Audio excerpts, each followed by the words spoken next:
안녕하세요. 무용과 2019-1550 박민서입니다. 지금부터 여가 레크리에이션 13, 14주차 과제 발표를 시작하겠습니다. 목차는 여가 활동 일지 성찰과 피드백, 그리고 새로운 여가 활동 필라테스의 소개로 이루어져 있습니다. 우선 총 6회의 여가 활동 일지를 되돌아보겠습니다. 1차 시에는 주로 집에서 여가 시간을 보냈습니다. 다양한 메뉴의 요리를 시도해 보았으며 새로운 재능과 재미를 느낄 수 있었습니다. 다소 재료 준비에 과소비와 낭비가 있었던 점은 아쉽지만 직접 요리하며 성취감과 뿌듯함을 느낄 수 있었고 아직 서툴러 부상에 더욱 주의를 기울여야겠다고 다짐하게 되었습니다. 2차 시에는 날이 따뜻해서 강아지와 산책을 하기 시작했습니다. 사실 저의 강아지는 아니라 자주 하지는 못하지만 강아지와 산책하기 위해 하루 조금이라도 밖에 나가 있는 시간이 길어져서 좋았습니다. 또 제가 좋아하는 드라마인 가십걸을 시즌 7까지 정주행했습니다. TV 시청 시간이 너무 길어서 줄여야겠다고 다짐했으며 네일 아트와 쇼핑으로 이번 주에는 지출이 많았던 점을 반성하게 되었습니다. 그래도 나름 여가와 일상의 균형을 찾아가고 있는 것으로 보여 뿌듯했습니다. 3차 시에는 봄이 온 기념으로 꽃시장에 가서 부모님께 꽃 선물을 해드렸습니다. 무엇보다 꽃 구경을 하고 햇살을 만끽하며 산책한 시간이 너무 힐링되었습니다.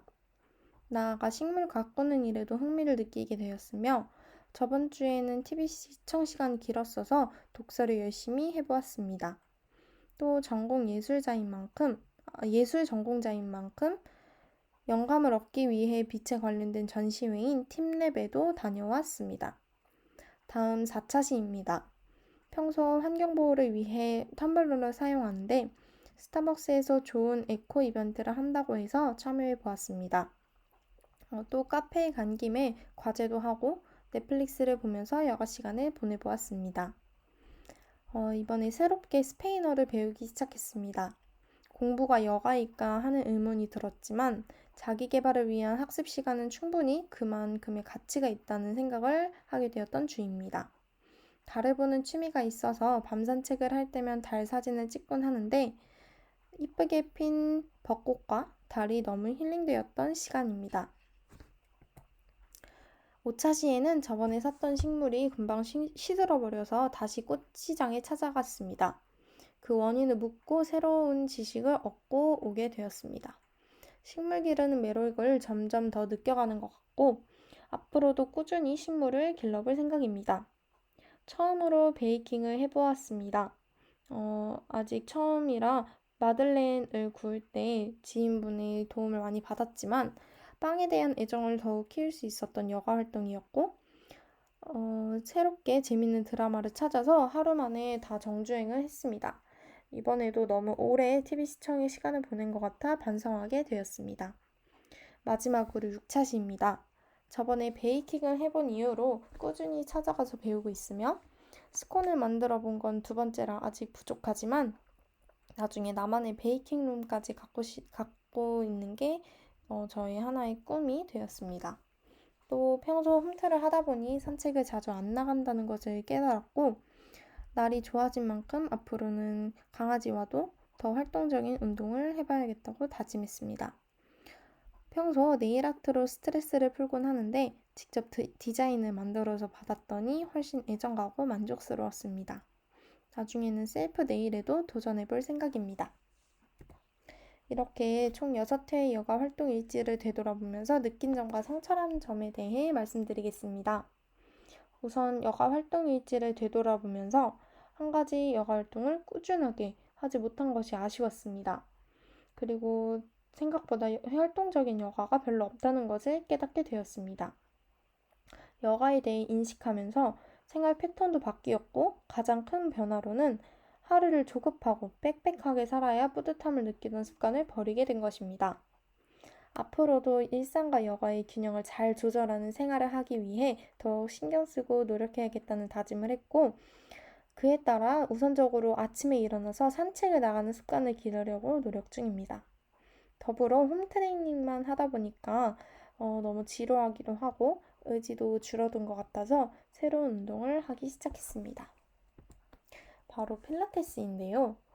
이번 학기에 전공 필수로 필라테스 수업을 듣기도 했고, 예전에 필라테스를 하면서 유지하던 에너지 있는 생활 패턴을 다시 갖기 위해 재도전하게 되었습니다.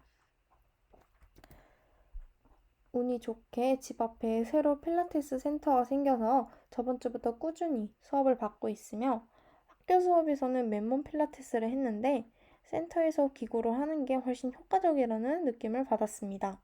실제로 기구가 없는 게 난이도도 높고 어렵게 느껴진다고 하는데, 그 이유가 기구가 있으면 뭔가 의존할 때도 있고 그런 부분이 있는데, 맨몸으로 하면은 온전히 자기 몸으로만 그 에너지를 느껴야 해서 그런 게 조금 어렵게 느껴진다고 합니다. 아직 제가 숙련자가 아닌 만큼 기구의 도움을 받고, 기구가 있으면 같은 동작을 해도 어느 근육에 힘이 들어가고 있는지 알 수 있어서 좋은 것 같고, 또 몸의 근육 하나하나를 더 잘 느낄 수 있다는 장점이 있습니다. 그리고 기구 필라테스는 기구의 힘에 의해서도 저절로 유연성이 향상되는 점도 있습니다.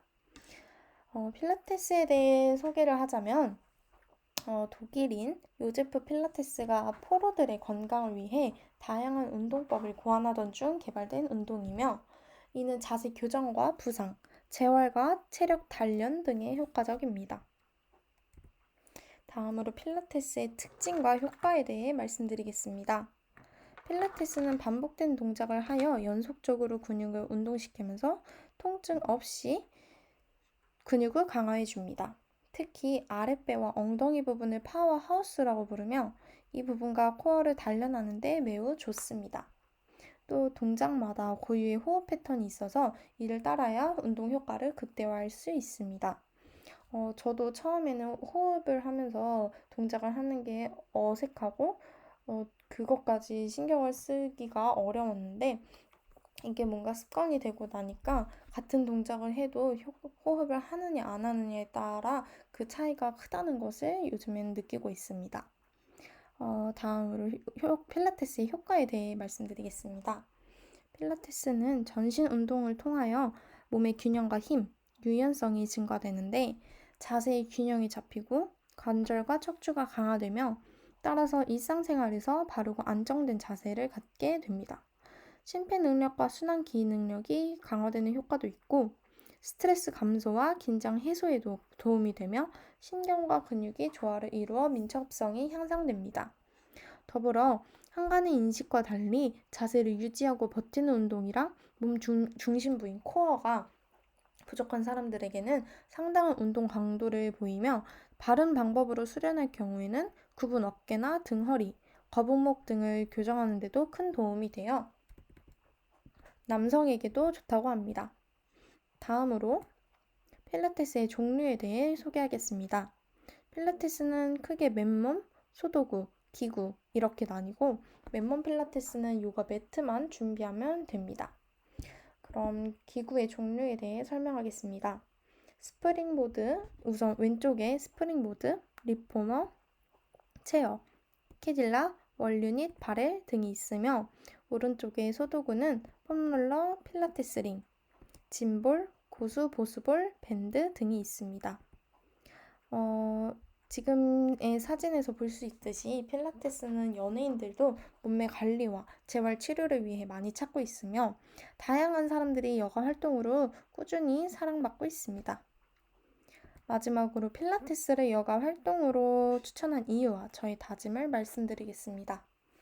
여가 레크리에이션 수업을 통해 일상에서 여가의 중요성을 깨달았고, 잠시라도 여유와 휴식을 스스로에게 주어 힐링하는 시간을 갖는데 노력하게 되었습니다.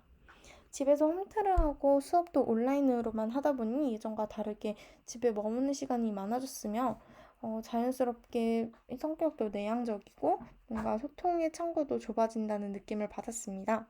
하지만 여가를 하면서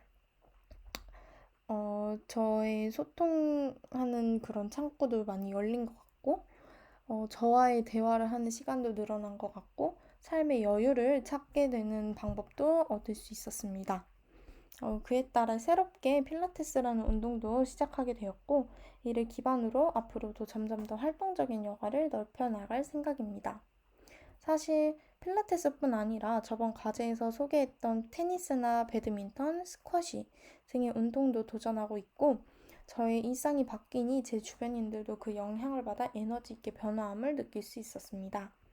수업을 들으며 알게 된 여가의 중요성과 효과, 이런 것들을 설명해 주면서 훨씬 효율적인 하루를 보낼 수 있게 되었다는 말도 들었고, 워커홀릭으로 일에 중독되었던 지인들이 워라밸을 찾을 수 있었고 삶의 균형을 이루게 되었다는 말을 들어 뿌듯하기도 했습니다. 앞으로도 꾸준히 삶에서 여가를 잃지 않고 나의 행복을 위한 하루하루를 살아야겠다고 다짐했으며 뿐만 아니라 저로 인해 다른 사람들도 긍정적인 희망적인 에너지를 얻을 수 있는 그런 삶을 살아야겠다는 생각을 하게 되었습니다. 지금까지 저 박민서의 발표를 들어주셔서 감사합니다.